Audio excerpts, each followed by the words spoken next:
يا إلهي، لقد عاد العملاق. هل رحل؟ يجب أن نتحدث الآن.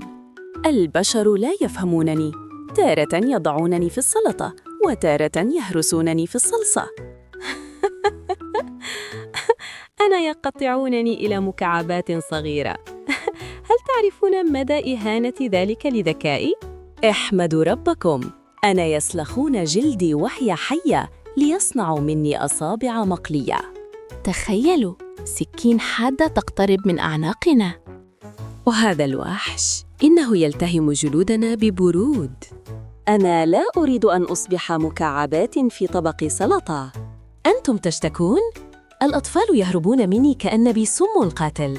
كيف لي أن أقنعهم أنني مفيد؟ ينتهي بي الأمر دائماً في سلة المهملات دون لمسة واحدة. أنا لا أقصد البكاء، لكن قصصكم تذيب القلب. من اليوم سنبدو ذابلين وغير شهيين حتى لا يختارنا أحد. اختبئوا، لا تظهروا جمالكم. أنا أبدو كحجر الآن، لن يأخذني من أصحابي. نجحنا! البيتزا أنقذت حياتنا اليوم. لو عجبكم الفيديو اشتركوا في القناة عشان تسمعوا كل يوم حكاية جديدة. مع السلامة.